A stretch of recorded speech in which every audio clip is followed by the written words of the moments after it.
안녕하세요. 네, 오늘은 반야신경 24번째 강의 시간이 되겠습니다. 이제 이번 시간부터는 여러분들이 질문을 받아서 한번 복습하는 그런 시간을 갖도록 하겠습니다. 기본 토대, 업식이 없다면 모든 사람이 똑같은 정보가 들어오면 똑같이 반응을 해야 되는데 반응이 다르다. 이것은 각자가 자기 업식이 있기 때문이다. 이 토대가 없다면 외부에 동일한 정보가 들어오면 동일하게 반응을 할 것이고 다른 정보가 들어오면 달리 반응한다고 하신 말씀에 대한 의문점이 있습니다. 토대가 없다는 것은 업식이 없다는 것인데요. 그래서 토대가 없다면 업식이 없어서 여러 가지 다른 정보들이 들어와도 반응 자체가 없지 않을까요? 스님께서 말씀하신 반응의 의미를 정확하게 알고 싶습니다. 네, 아주 좋은 질문입니다. 여러분들이 다섯 다른 사람이 똑같은 곳에 가서 똑같은 것을 보고 똑같은 것을 듣는데 여러분들의 느낌이나 생각이 같습니까? 다릅니까? 다르다 이 말이에요. 정보가 똑같이 들어왔는데 거기에 따른 반응이 서로 다르다. 그 왜 다를까? 이런 문제예요. 왜 똑같은 것을 봤는데 사람마다 이렇게 다를까? 우리 임진왜란 때 임진왜란 일어나기 전에 일본에다가 사신도산을 보냈는데 갔다 와서 전혀 다른 얘기를 했죠. 그죠? 이런 문제만이 아니에요. 부부지간에도 똑같은 걸 두고 서로 다르단 말이에요. 그럼 이때 개인이 사람마다 각자 그 사람이 다르기 때문에 그렇다. 사람이 다르기 때문에 그렇다. 무슨 이렇게 보통 말해요? 그럼 사람이 다르기 때문에 그렇다 할 때 사람이 다르다는 게 구체적으로 뭐냐 이 말이에요. 그게 사람의 마음이 달라서 그렇다. 또 이렇게 말하는데 그걸 정확하게 불교 용어로 말하면 사람마다 업식이 다르기 때문에 그렇다. 이렇게 말할 수 있습니다. 그 업식이 다르다. 이걸 비유를 들어서 설명하면 어떠냐. 똑같은 벽을 보는데 사람마다 벽 색깔이 다르다고 말한단 말이에요. 그 왜 다르냐?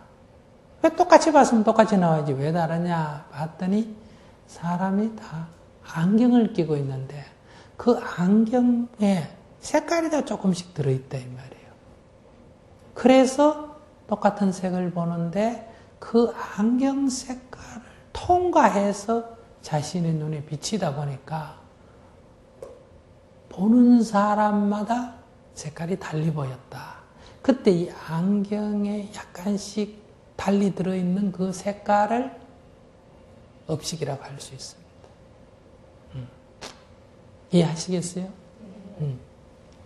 그래서 사람마다 느낌도 다르고 평가도 다르고 판단도 다르고 다 다릅니다. 첫째 이게 하나 있고 그러니까 아무 욕심이 없어도 이런 일이 생긴다 이 말이에요. 순수해도 이렇다 이 말이에요.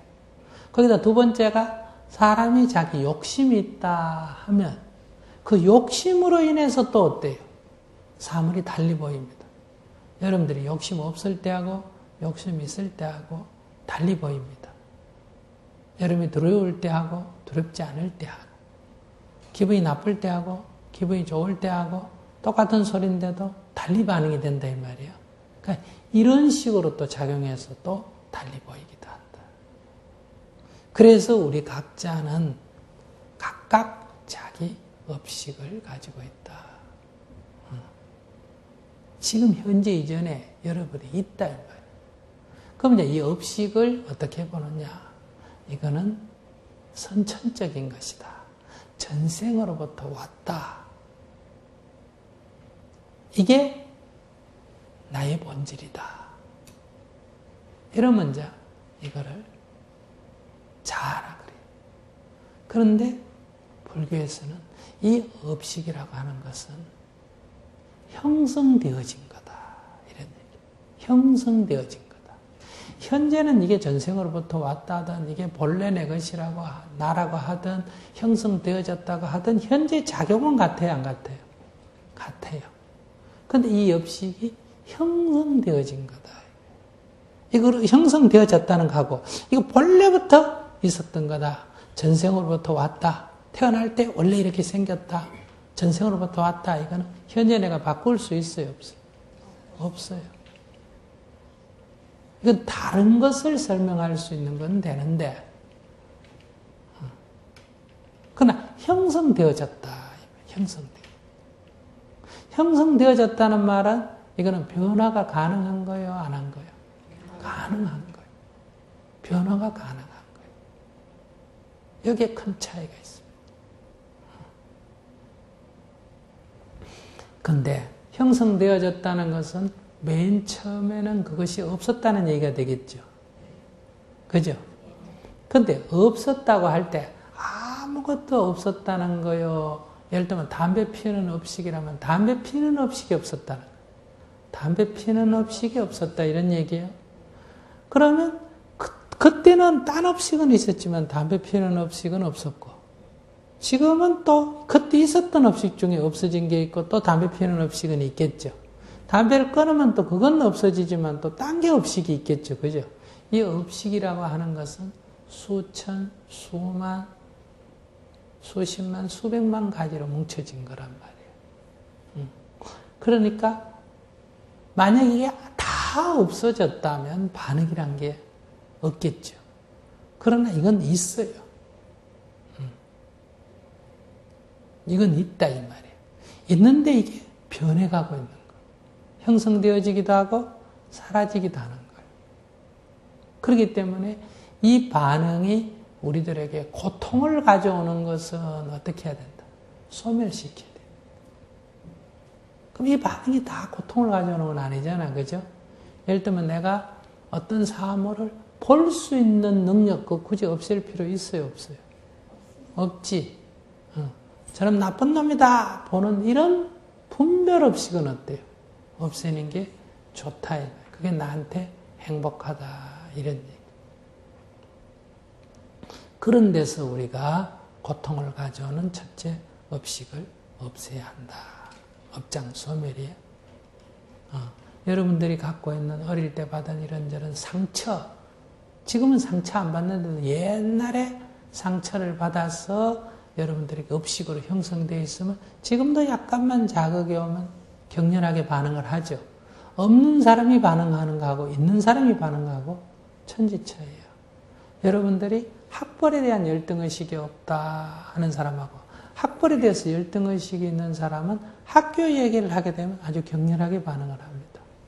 있는 사람은 반응하는데 없는 사람은 반응을 안 해요. 이 방에 이렇게 법문을 듣는데도 법당에서 담배 피지 마세요 이럴 때 담배 업식이 없는 사람은 그게 아무 자극이 안 되죠. 담배를 피운 사람은 자기를 압박하는 것처럼 느낀다며, 자기를 비판하는 것처럼 느낀다며. 제가 담배를 꺼내서 이래 법문을 얘기를 많이 하잖아. 업식 설명을 하려고. 그러면 거사님들 얘기 들어보면 스님은 꼭 법문을 할 때 나를 꼬집어서 나를 못 살게 군다. 이렇게 듣는단 말이에요. 거기에 반응을 한다는 거예요. 근데 딴 사람들은 그렇게 생각을 안 한다. 이 말이에요. 그래서 아무 반응이 없다. 업식이 없다는 얘기인데 그 이론상으로는 그렇게 될 수는 있지만은 현실의 인간은 어떤 업식이 있든 업식은 있겠죠. 여기에 우리가 말하는 고통을 가져오는 이 반응은 소멸하면 어때요? 우리가 고통이 안 온다는 얘기. 사람이 서로 달라도 고통은 안 올 수가 있겠죠. 그 다음에 두 번째는 이것 때문에 저 벽 색깔에 대해서 견해가 다르다 하는 것을 알면 이 다른 사람과 다툴 필요가 있어요, 없어요? 없겠지. 저 사람 입장에서는 저렇게 보이구나. 저 사람 견해는 저렇구나. 이렇게 내가 이해가 된다 이 말이에요. 내가 이해가 되면 누가 안 괴로워져요? 내가 안 괴로워지고 그게 이해가 안 되고 저 사람은 도대체 눈을 가지고 있나 안 가지고 있나, 눈이 삐었나, 이렇게 이해를 못하게 되면 내가 그 사람 말 들으면 가슴이 답답해지고 속이 터질라 그런단 말이에요. 숨이 막힌다 이 말이에요. 여러분들도 남편 아내하고 얘기할 때 숨 막힐 때가 있어요, 없어요? 있어요. 저도 요즘 숨 막힐 때가 있어요. 그럼 이거는 내가 상대의 이해 부족이에요. 그럼 누가 괴로워진다? 내가 괴로워져. 그러니까 이게 업식이 다르기 때문에 느낌도 다르고 견해도 다르고 그런 거예요. 그러니까 우리가 다른 견해를 갖고 있더라도 내가 첫째 괴롭지 않고 갈등이 안 생길 수 있다. 그럼 그냥 내버려 둬도 되고, 그러면 색깔을 통일시킬 수도 있어요, 없어요? 있죠. 통일시킬 수도. 그러면 우리가 싸워가면서, 갈등을 일으켜가면서 그것을 어떤 방향으로 가고자 하면 내가 괴롭고 힘들어요. 그런데 갈등 없이 괴로움 없이도 그렇게 해볼 수는 있다. 그냥 놔둘 수도 있고 해볼 수도 있는데 그건 의지 문제예요. 놔두는 게 좋다. 그게 수행이다. 이렇게 생각하시면 안 돼요. 그러면 대승불교가 성립하지 않습니다. 대승불교는 어느 쪽으로 나아가는 원력이 있단 말이에요. 아시겠습니까? 그런데 그것을 괴로워하면서 끌고 가면 세속이 되고 괴로움 없이 그런 방향으로 나아가도록 해야 된다. 만약에 인도에 가라는 아이가 있다. 이걸 돕자 할 때 아내는 돕자 하는데 남편은 돕지 말자 반대할 수 있습니까? 없습니까? 있죠. 그럼 이 견해가 다른 거예요. 견해가 다르면 내가 고집하면 왜 좋은 일을 하지 않는데 당신은 안 하느냐. 이렇게 해서 상대를 이해하지 못하고 내가 고집하게 되면 내가 괴로워진다. 그러나 견해가 다르구나. 입장이 다르구나 하는 걸 내가 이해하면 그럴 수도 있다. 나도 또 옛날에 한때 그런 적도 있지 않습니까? 그죠? 이해를 하면 안 괴롭다. 그럼 그걸로 상대가 하지 마자니까 존중해서 그래 안 하자. 알았습니다. 그만둡시다. 이럴 수도 있지만은 또 상대를 설득해서 돕도록 할 수도 있겠죠. 왜? 견해나 생각은 바뀔 수가 있습니까? 없습니까? 있어요. 저 인간은 암만 얘기해봐야 안 된다. 이렇게 생각하면 안 돼요. 바뀔 수가 있는 거예요. 그러니까 우리는 꾸준히 그걸 또 설득할 수가 있다. 여기에는 이제 원력이 따라야 돼. 근데 그거 한두 번 해보고 안 된다고 좌절하고 괴로워하면 욕심이고 자기 견해 고집이고 괴롭지 않으면서도 꾸준히 그것을 변경해서 나아가고자 하면 그거는 원력이 된다 이 말이에요. 그래서 이 업식이 다르다 이거예요. 그러면 이 세상에서 태어났을 때 5명의 일란성 상동이를 만든다. 요즘은 과학적으로 만들 수 있습니까? 없습니까? 있습니다. 수정란을 딱 5개로 나눠가지고 5명의 여성의 자궁에 넣어가 애를 낳으면 똑같습니다. 아시겠어요? 똑같은 아이를, 유전인자가 똑같은 아이를 하나는 미국에서 키우고 하나는 일본에서 키우고 하나는 한국에서 키우고 하나는 중국에서 키우고 하나는 인도에서 키우면 같은 아이일까요? 다른 아이일까요? 다른 아이입니다. 하나는 돼지우리에서 키우고 하나는 늑대우리에서 키우고 완전히 다른 아이입니다. 이건 뭐가 달랐다? 업식이 다르다.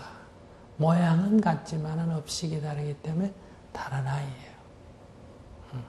그럴 때 모양은 동물로서의 인간이고 업식은 인류로서의 인간이에요. 근데 이 업식이 어느 나라에서 자라던 건 인류인데 업식이 만약에 돼지우리에서 자랐다 그러면 업식이 인간이 아니에요. 그러면 생물학적으로는 인간 종인데 인류로서의 인간은 아니에요. 그는 인간이 갖는 특징을 정신적으로 하나도 안 가지고 있어요. 왜? 그 업식이 없기 때문에.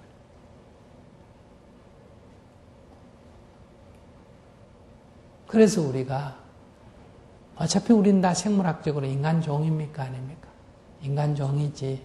그 여기에서 우리가 인류로서의 인간성 이게 부모로부터 받는 거예요. 부모 품에 앉아서 안겨서 키우면서 크면서. 그런데 각자 부모의 업식이 다르기 때문에 달라지는 거예요. 그러면 개새끼하고 아기를 똑같이 사람 품에 키워도 같을까 다를까? 다르겠지. 그럼 똑같이 받았는데 왜 다를까? 그거는 이 생물 종이 다르기 때문에 그래요. 토대가 다르기 때문에 그래. 그 생물 종, 그러니까 하드웨어가 달라서 그런 거예요. 같은 컴퓨터인데 프로그램에 따라 작용이 다르고, 이거는 컴퓨터 종이 다른 거예요. 그래서 또 달라져요. 그렇기 때문에 같은 아이를 같은 부모 밑에서 자랐다고 하더라도 달라요. 첫째, 같은 집 자식이라도 그게 아이마다 유전자가 어떻게 결합하는지 따라서 얼굴 모양이 같아요, 달라요? 달라요. 엄마 아빠를 반반 닮는데 하나이는 아빠 코 닮고 눈은 엄마 닮는 거고, 하나이는 거꾸로 반대로 닮으면 얼굴이 같아요, 달라요? 달라지는 거예요. 그래서 형제라도 다른 거예요. 또 아까도 말했지만은 이 까르마는 항상 그대로 있습니까? 바뀝니까? 바뀐다 그러죠. 그럼 첫 아이 키울 때하고 두 번째 아이 키울 때하고 엄마 아빠 주위 환경이 같습니까? 다릅니까? 달라요. 그래서 성격도 달라지는 거예요. 또 아까처럼 개하고 사람하고 똑같은 환경이 있어도 그 토대가 다르기 때문에 다르듯이 같은 사람이라 아이라 하더라도 또 같은 집에서 똑같이 애를 키웠다 하더라도 그 생물학적인 또 그 유전적인 토대가 다르면 거기에 담기는 프로그램이 같이 줘도 또 조금 달라지는 거예요. 무슨 말인지 이해하시겠어요? 그래서 다 조금씩 다른 거예요. 그런데 이제 일란성 상동이를 한 집에서 키웠을 때 성격의 공통점이 많겠느냐? 다른 집에서 태어난 두 아이를 한 집에 가져와서 얼굴은 안 닮았지만 상동이처럼 똑같이 키웠을 때 성격적 공통점이 많겠어요. 그 둘이 더 다릅니다. 아시겠어요? 그러나 공통점이 훨씬 많습니다. 그러니까 인간 종이라고 하면 거의 비슷합니다. 아시겠어요? 여기 프로그램을 어떻게 까느냐가 핵심인 거예요. 그러니까 천재가 되고 안 되고 하는 거는 유전 인자적인 거는 아주 요소가 적고 프로그램의 문제. 그래서 우리가 수행을 해서 이 업식을 수정을 좀 하자 이 말이에요. 수정을 좀 하면 여러분들이 훨씬 훌륭한 인격이 된다. 수행한다고 갑자기 눈매가 나빠지고 코가 커지고 이런 건 아니에요. 이거는 인류로서 인간은 우리들의 마음이지 이 육신을 말하는 게 아닙니다. 근데 몸도 마음 따르기 때문에 몸이 더 편안해지면 옛날에 굉장히 못나 보이던 사람도 인상이 좋아져요, 안 좋아져요? 좋아집니다. 또 얼굴이 아주 예뻤는데도 사람 마음이 못되면 나중에 형상이 바뀝니다. 이렇게 영향을 줍니다. 그래서 부부도 같이 오래 살면 닮는다 이런 말이 있죠. 뭐가 닮으니까? 마음이, 성격이 닮으니까 얼굴도 닮아간다 이런 얘기. 그래서 수행정진을 해야 된다 이런 얘기인데 조금 정확하게 못 들은 것 같아요. 제가 설명을 또 자세하게도 못했고. 두 번째 질문입니다. 6가지 감각기관 6근에는 안입이 설신이가 있는데요. 여기에서 의도, 감각기관인지요. 육식의 의식과는 어떤 차이가 있는지요. 이랬어요. 이 12처설에는 주관과 객관을 이렇게 크게 나눕니다. 저 인식 대상, 우리가 보고 듣고 하는 대상을 육경이라 그러고, 그 다음에 그것을 인식하는 이 인식 주체, 인식 기관을 육근이라 그래요. 그래서 육근에는 눈, 안, 귀, 이 이런 식으로 해가 안, 이, 비, 설, 신, 의 이렇게 6개가 있고 그 대상으로는 이제 빛깔, 모양 하는 색, 소리, 성 그래서 색, 성, 향, 미, 촉, 법 이렇게 6가지를 나누는다 이 말이에요. 그럴 때는 이 인식기관이라고 하는 것은 꼭 눈만을 말하는 게 아니고 인식기관인 동시에 이것은 인식주체까지 포함이 됩니다. 무슨 말 이해하시겠어요? 눈만을 말하는 게 아니고 보는 작용도 포함이 된다 이 말이에요. 이렇게 나눌 때는. 그런데 어쨌든 이 너무 눈이라고 하는 데만 이 초점을 맞추게 되면 그러면 똑같은 것을 똑같이 보면 어때요? 똑같이 보는 작용이 일어나야 되잖아. 근데 실제로는 보는 작용이 좀 달라지죠. 그죠? 그래서 이걸 더 자세하게 설명하기 위해서 앞에 그 사람이 갖고 있는 업식, 이게 있단 말이에요. 식이 있단 말이에요. 아시겠어요? 인식하는 주체를 식이라 그래서 또 별도로 나누어가지고 이거를 6가지로 다시 나누었어요. 보는 작용은 뭐다? 안식. 듣는 작용은 뭐다? 이식. 생각하는 작용은 뭐다? 의식. 이렇게 또 나누었단 말이에요. 이렇게 해서 설명하면 이게 뭐가 된다? 18개설이 됩니다. 그러니까 12처설에서의 의는 의와 그러니까 의근과 의식까지도 포함하는 의근을 말하는 거고 18개설에서의 의와 의식은 딱 분리됩니다. 아시겠어요? 이때 의는 의근만을 말하고 이때 의식은 분별 작용을 말하는 거예요. 그래서 우리가 의라고 하는 것은 18개설에서 의라고 할 때는 생각하는 작용을 하는 건 어디서 합니까? 심장에 합니까? 혀가 합니까? 어디서 합니까? 머리에서 하지. 다른 말로 하면 뇌에서 하죠. 그죠? 그래서 의라고 할 때는 의근이라고 할 때는 이것은 뇌 또는 우리가 그냥 쉽게 말해서 뭐다? 눈, 즉 머리, 즉 눈, 귀, 코, 혀, 몸, 머리 이렇게 보통 얘기할 수 있고 더 정확하게 말하면 뇌, 또 뭐 뇌수 뭐 이렇게 말할 수도 있겠죠. 그리고 의식이라고 말할 때는 이렇게 보는 것 보면서 보는 작용을 하듯이 들으면서 듣는 작용을 하듯이 생각하는 작용을 하는 게 뭐다? 의식이에요. 의식이다 이 말이에요. 그러니까 의에서 의근으로서의 의는 머리, 뇌를 말한다면 그것의 작용이 의식이다 이 말이에요. 우리가 말하는 의식이 있다 없다는 생각하는 작용을 말하는 거다. 그러나 12처설에서 의라고 할 때는 머리 플러스 의식까지도 거기 일부가 포함이 된다 이 말이에요. 왜냐하면 거기는 식을 별도로 분류를 안 하기 때문에. 그래서 이런 부족함 때문에 12처설에서 다시 뭐가 나왔다? 18개설이 나오게 됐다. 이런 얘기. 질문 3.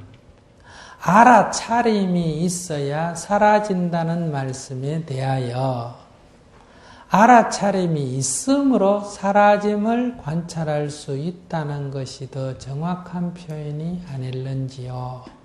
알아차림이 있어야 사라진다는 말씀 그 자체만 들으면 알아차림이 없으면 사라지지 않는다고 이해할 것 같습니다. 수라고 하는 것은 일어났다 사라지고 일어났다 사라지는 것이므로 알아차림이 없을 때도 수는 일어났다 사라진다라고 알고 있습니다. 알아차림이 있으므로 사라짐이 관찰되고 맹목적으로 반응으로 가지 않는다라는 것이 좀 더 정확한 표현이라고 생각합니다. 네, 이분 질문하신 것은 맞는 얘기입니다. 수에 한해서 말을 한다면요. 그러나 알아차리면 사라진다 하는 작용도 함께 있습니다. 다시 말씀드리면 우리들의 느낌은 항상 일어나고 사라지고 일어나고 사라진다. 우리가 알아차려도 일어나고 사라지고 알아차리지 못해도 어때요? 일어나고 사라진다. 알아차림이 있다는 것은 일어나고 사라짐을 안다는 얘기고 알아차림이 없다는 것은 이것이 일어나고 사라짐을 모른다는 얘기다. 그러니까 일어나고 사라진다는 것은 곧 무상을 말하는 거죠. 무상의 원리를 아는 거고 알아차림이 없다면 무상의 원리를 모르는 것이 된다. 그러니까 스님께서 알아차리면 사라진다가 아니고 일어나고 사라짐을 알아차린다고 표현을 하는 게 더 정확한 말이 맞지 않느냐. 이 말은 맞습니다. 그러면 스님이 여기서 알아차리면 사라진다는 말은 왜 썼는가? 이런 요인도 있다. 이런 얘기예요. 그러니까 알아차리면 사라진다 하는 것만 말을 하다 보니까 지금 이분이 질문했는데 이분 질문이 맞습니다. 그러면 내가 화가 났다 이 말이에요. 내가 화가 났는데 내가 화난 줄을 모른다. 그러면 어떻게 됩니까? 화가 오랫동안 지속이 된다. 근데 내가 화났을 때 내가 화났구나 하고 알아차리면 어때요? 화남이 사라진다. 그런데 화가 났구나 하고 알아차렸는데도 화가 안 사라지고 또 유지될 때도 있습니까? 없습니까? 있죠. 그럼 이거는 화가 났다는 사실만 알아차리면 화가 사라질 때도 있고 세게 화가 나면 났다는 사실을 알아차려도 사라지지 않습니다. 그런데 이 화가 일어나는 원인은 내가 옳다 할 때 화가 납니까? 내가 잘못했다 할 때 화가 납니까? 옳다 할 때 화가 나죠. 화가 되게 났다는 것은 내가 옳다는 것의 강도가 굉장히 강하다. 상대편이 잘못했다는 생각이 굉장히 강할 때 화가 크게 일어난단 말이에요. 그렇습니까? 예. 상대가 진짜 잘못했다 하면 화가 눈에 안 보일 정도로 일어납니다. 근데 조금 잘못했다 싶으면 화가 조금 나는 거, 짜증이 정도가 나는 거. 그렇기 때문에 이때 부처님의 본래 법에는 옳고 그름이 없죠, 그죠? 내가 지금 옳다고 한 생각을 일으키고 거기에 뭐 돼 있다? 사로잡혀 있다. 거기에 확 쏠려가 100% 옳다는데 쏠려버렸단 말이에요. 그때 내가 내가 옳다는데 사로잡혀 있구나 하는 사실을 확연히 알아차려버리면 확 없어져 버려요. 근데 내가 옳다는 사실에 사로잡혀 있구나라고 내가 옳을 뿐이지 옳다는 생각에 사로잡혀 있다고는 모른다 이 말이에요. 내가 옳다는 생각에 주장을 하니까 저거 틀렸다고 하니까 내가 화가 불같이 일어나는데 이것도 그냥 하나 사로잡힌 것에 불과하다는 것까지 싹 깔아버리면 없어질까 안 없어질까? 없어집니다. 근데 확 사로잡혔을 때는 내가 사로잡혔다는 생각이 들까 안 들까요? 안 듭니다. 내 문제도 이런 생각 전혀 안 들어요. 너 문제지. 내 문제도 이 생각은 전혀 안 든다 이 말이에요. 그래서 이렇게 정확하게 알아차려버리면 사라집니다. 알아차림이 없으면 그것이 지속이 된다. 이런 마음에서 그렇다. 이런 얘기예요. 그럼 두 번째, 여기서 이분이 질문한 건 수예요. 수. 수라고 하는 것은 느낌인데 느낌은 지속되지 않습니다. 느낌은 일어났다 사라지고 일어났다 사라집니다. 그렇기 때문에 느낌은 알아차린다고 사라지고 안 알아차리면 안 사라지고 이런 건 아니에요. 그 자체는 알아차리든 알아차리지 않든 순간순간 일어나고 순간순간 사라진다. 그런데 느낌이 일어나고 사라짐을 알아차리면 어떠냐? 느낌이 일어나고 사라지기만 할 뿐이다. 알아차린다고 안 일어나는 건 아니에요. 알아차리면 어떻게 된다고? 일어나고 사라지고 일어나고 사라지고 일어나고 사라질 뿐이에요. 근데 알아차리지 못하면 이때는 어떤 현상이 생기느냐? 부싯돌을 두드렸을 때 불빛이 번쩍 일어나서 저절로 꺼지죠. 그런데 옆에 소음이 있으면 어떠냐? 옮겨붙어요. 이때는 알아차리지 못하면 어떻게 되느냐? 이게 수에서 애로 옮겨가 버립니다. 즉 좋은 느낌이 들고 알아차리면 느낌이 일어났다 그냥 사라지고 느낌 있다 그냥 사라지는데 좋은 느낌을 알아차림이 없으면 어떠냐? 좋은 느낌이 곧 좋아함으로 가래로 옮겨가 버립니다. 욕으로 올라가 버린다 이 말이야. 하고 싶은 걸로, 갖고 싶은 걸로 이게 옮겨가 버린다 이 말이야. 그렇게 되면 이게 커져가는 거예요. 그러니까 불꽃이 커져간대요.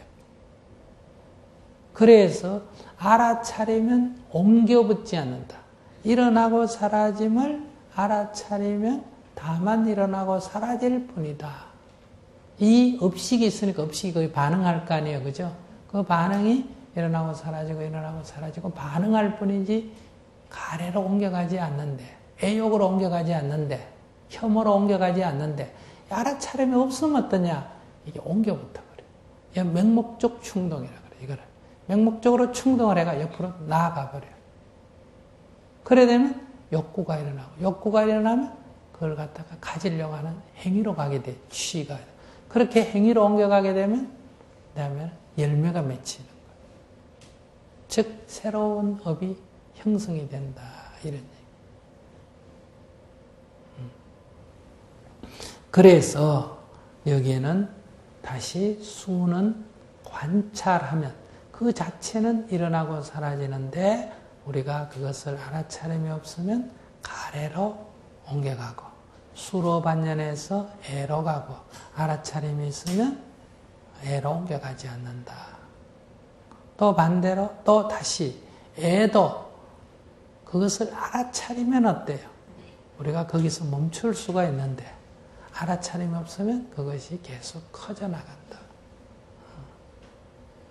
자, 이렇게 정리를 하겠습니다. 질문 네 번째. 깨어있다는 것은 누군가가 있을 때 가능하지 않는가요? 그런 그 주체는 있는 것이 아닌가요? 즉 알아차린다 할 때는 알아차리는 주체가 있죠. 그럼 여러분들이 이거 한번 생각해 봤어요. 어떤 로봇이나 안 그러면 여러분들이 갖고 있는 센스 기계 같은 게 있잖아요. 그죠? 그거 어쨌든 알아차려요? 못 알아차려요? 알아차리지. 근데 그 알아차림의 실체가 있을까요? 그 알아차리는 실체는 프로그램입니다. 이해하시겠습니까? 그 센스에 내장되어 있는 프로그램이 그걸 감지하는 거예요. 기계 자체가 그렇게 만들어져야 되지만 프로그램 없으면 감지를 못합니다. 육신이 있다 해도 육신 갖고는 감지가 안 돼요. 그 프로그램이 있어야 돼요. 업식이 있어야 된다 이 말이에요. 정신작용이. 프로그램이 있어야 그걸 감지하는 거예요. 그런데 여러분들 코드 뽑아버리면 감지돼야 안 돼요? 안 되지. 그러니까 코드를 뽑아버려도 감지가 안 되고, 즉 기계가 작동을 안 하면 감지가 안 돼요. 즉 우리가 육신이 죽어버리면 어때요? 감지가 안 돼요. 반대로 육신이 있다 하더라도 그 프로그램, 그 센스기를 그 안에 있는 그 소프트웨어를 빼버리면 또 어때요? 기계 감지합니까? 못합니까? 못하죠. 마찬가지. 그래서 이 감지하는 주체는 있어요. 센서라고, 센서에 어떤 주체는 있는데 그 주체라는 게 자아는 아니다 이 말이에요. 하나의 프로그램이지. 우리는 말하면 뭐다? 업식이다 이 말이에요. 업식은 불변하는 자아가 아니다 그랬죠. 그건 하나 형성되어진 것이. 그래서 그 상황에서 그렇게 작용하는 거는 있어요. 그러나 그 작용하는 것이 자라고 할 만한 것은 아니다. 이런 얘기예요.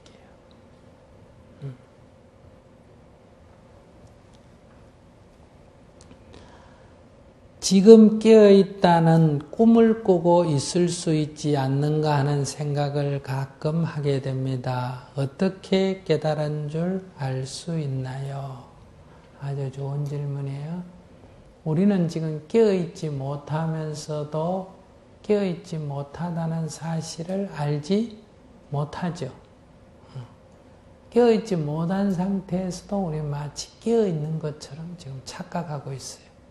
그러면 내가 깨었다 할 때도 그게 깨어있는 건지 못 깨어있는 건지 그걸 어떻게 구분합니까? 이런 질문이에요. 여러분들이 깨어있지 않는 상태, 예를 든다면 눈을 감고 있는 상태에서는 아무리 태양을 생각하고 전기불을 생각하고 촛불을 생각해도 실제로 밝아집니까? 안 밝아집니까? 안 밝아집니다. 근데 눈을 뜨면 촛불이면 촛불만큼 밝아집니다. 태양이면 태양만큼 밝아져요. 눈을 뜨면. 그런 것처럼 우리가 자기 마음을 보면 이 생각으로 깨달음을 아무리 생각을 해도 여러분들이 부처님 경전을 읽고 그 다음에 육조단경을 읽고 성가구감을 읽고 불교가 이런 거구나 이런 거구나 이렇게 하면 되겠구나 이렇게 아무리 생각해도 여러분들 마음이 가벼워지지 않습니다. 여러분들의 고뇌가 사라지지 않습니다.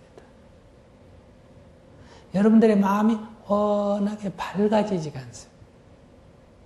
아무리 많이 알아도 조금 기분은 좋지. 그런데 깨달음의 장 같은 데서 뭔가 이렇게 꽉 막혀있다가 한 껍질이 탁 벗겨지면 남편 술 먹고 오는 거, 바람 피우는 거, 애 공부 안 하는 거 이거 갖고 막 어떻게 이럴 수가 있냐. 이걸 놔놓고 내가 어떻게 외면한다고 안 괴로울 수 있냐. 이러다가 어느 순간 이게 탁 한꺼풀 벗겨놔버리면 그게 아무 문제도 안 됩니다. 그냥 길 가다가 소나무도 보고 감나무도 보고 대추나무 보듯이 그냥 이거 컴퓨터하면 컴퓨터 하는 거, 술 먹으면 술 먹는 거고 그냥 하나의 일상처럼 보이면서 내 마음속에 있던 이런 어떤 마음의 무거운 짐이랄까 그런 것도 없어지고 어두움이랄까 이런 것도 없어지고 그냥 마음이 아주 가뿐하고 기분이 싹 좋은 거예요. 그러니까 내가 깨어났냐 안 깨어났냐는 것은 수행자는 자기 점검이 됩니다. 그걸 항상 완전히 이런 말을 자꾸 붙이니까 어때요? 이게 어려워지는데 이것은 여러분들이 오해가 탁 풀렸을 때 마음이 좀 시원합니까? 안 시원합니까? 답답하던 게 시원한 거랑 똑같아요. 그러니까 뭔가 가려있던 게 탁 벗겨지면 눈을 뜨면 환히 보이듯이 이렇게 확 좋아집니다. 근데 눈을 떠서 박더라도 눈 감으면 어두워지겠죠. 그러면 다시 한 생각에 사로잡히게 되면 다시 어두워지겠지. 근데 한 번 눈 뜨면 영원히 눈을 안 감는다 이런 생각을 자꾸 하시면 안 돼요. 눈이란 건 감기기도 하고 뜨이기도 하는 건데 이제 눈을 떠본 사람은 이제 어두우면 어떻게 하면 된다? 불 켜는 행동만 하지 않고 눈 뜨는 것도 같이 겸하겠죠. 눈을 떴는데도 어두우면 어떤다? 불 켜지만은 가끔은 불을 켜놨는데도 자기가 눈 감고 어때요? 자꾸 어둡다 할 수가 있기 때문에 그래서 한번 눈 떠본 사람은 자기를 향해 돌이킬 줄 알기 때문에 괴로워하다가도 내가 또 사로잡혔는지도 모른다. 옛날에 그랬잖아. 그죠? 그래서 금방 이렇게 확 돌이켜버리죠. 자기도 모르게 사로잡혔다. 자기도 모르게 눈을 감았다가 확 눈을 떠버린다 이 말이에요. 같은 악몽을 반복해서 몇 번 꾸다 보면 여러분들 이게 꿈속에서도 꿈일 줄 모른다 이런 생각에서 눈 떠본 경험이 있어요? 잘 안 떨어지긴 하지만 그런 것처럼 도망가다가 꿈일지도 모른다 이가 눈 뜨는 쪽으로 확 바뀌어버리는 거예요. 그래서 수행정진을 하게 되면 자기도 모르게 자기가 눈을 감았는 경우가 있을 때 촛불을 켜려고 하다가 눈을 팍 떠버리는 쪽으로 마음을 바꿀 수가 있어요. 그래서 우리가 정진을 하게 되면 여러분들이 자기의 기쁨을 이렇게 늘 간직할 수가 있다. 지금까지 늘 전기불 켜고 촛불 켜고 그것만 해결책인 줄 알았는데 내가 눈 감고 있을지도 모른다 하는 한 생각을 돌이켜서 눈을 떴을 때 상대를 그냥 두고도 여러분들이 행복할 수가 있다. 그 괴로움에서 벗어날 수가 있다. 그래서 자기 마음을 들여다보면 알죠. 남한테 물을 것도 없고. 그런데 이제 가끔은 꿈속에서 깼다는 꿈을 꾸듯이 그것처럼 우리가 자기 생각에 사로잡혀서 깼다는 생각에 사로잡혀 보면 자기는 어떻게 됐다? 깨달았다고 착각을 하겠죠. 이 깨달았다는 착각을 하는 것이 중생의 병 가운데 가장 무서운 병이다. 왜냐하면 어리석은 중생은 깨달을 수가 있지만 깨달았다는 생각에 사로잡혀 버리면 깨달을 생각을 내기가 정말 어려워진다. 이래 되면 이제 이게 사도, 외도가 되는 거예요. 아시겠습니까? 이 세상에는 깨달았다는 생각에 사로잡혀서 자기도 모르게 깨달은 자 행세를 하는 경우가 있다. 처음부터 자기를 속이고 하는 사람도 있지만 그건 그냥 거짓말쟁이에 불과한 거고 자기까지도 속아버린 자가 이제 그래 되면 사이비 교주가 되거나 혹세무민하거나 그래서 자기도 어리석음에 빠지고 남도 어리석음에 빠지는 경우가 많이 있다 이 말이에요. 그래서 그걸 제일 유의해야 돼. 그래서 이 깨달음을 거짓으로 깨달았다고 하지 마라. 이 원래 거짓말 하지 말라는 거기서 나온 말입니다. 세상적인 거짓말에서 나온 게 아니고 수행자가 이 눈을 뜨지 못했으면서도 깨달은 척하는 그런 거짓말을 하지 마라. 이거는 자기를 엄청나게 해치는 행위다. 이런 얘기예요.